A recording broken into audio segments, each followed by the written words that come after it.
Back to news. Rohini కార్తె రాకముందే రోళ్లు పగులుతున్నాయి. గరిష్ట ఉష్ణోగ్రతలు 40 డిగ్రీలు దాటుతున్నాయి. ఉక్కపోతలతో జనం ఉక్కిరిబిక్కిరవుతున్నారు. నెలాఖరు నాటికి ఎండలు మరింత ముదిరే సూచనలున్నాయి. తెలుగు రాష్ట్రాల్లో ఎండలు మండిపోతున్నాయి. మార్చిలోనే మాడు పగిలిపోతోంది. ముఖ్యంగా గత 2-3 రోజుల్లో ఉష్ణోగ్రతలు అనూహ్యంగా పెరగడం ఆందోళన కలిగిస్తోంది.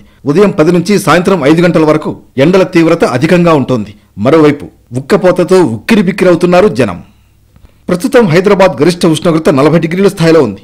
ఆదిలాబాద్, మంచిర్యాల, సిద్దిపేట, సంగారెడ్డి జిల్లాల్లో గరిష్ట ఉష్ణోగ్రతలు 40 డిగ్రీలు దాటాయి. మెదక్ జిల్లాలో 39 డిగ్రీల స్థాయిలో గరిష్ట ఉష్ణోగ్రత నమోదైంది. నెలాఖరు నాటికి 45 డిగ్రీలకు చేరుకుంటుందని అంచనా.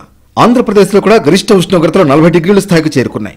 ముఖ్యంగా రాయలసీమలో నంద్యాల, కర్నూలు, కడప జిల్లాల్లో ఎండలు అధికంగా ఉన్నాయి. అనంతపూర్ జిల్లాలో గరిష్ట ఉష్ణోగ్రత 41.3 డిగ్రీలుగా నమోదైంది.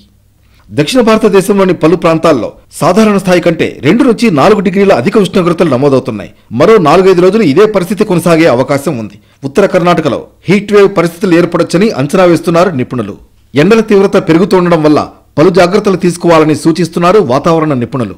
అత్యవసరమైతే తప్ప ఉదయం 11 నుంచి మధ్యాహ్నం 3:30 గంటల మధ్య బయటకు వెళ్లొద్దని సూచిస్తున్నారు. ముఖ్యంగా బీపీ, షుగర్, గుండె జబ్బులు ఉన్న వాళ్లతో పాటు చర్మ వ్యాధులు ఉన్నవాళ్లు తగిన జాగ్రత్తలు తీసుకోవాలన్నది వాతావరణ నిపుణుల సూచన.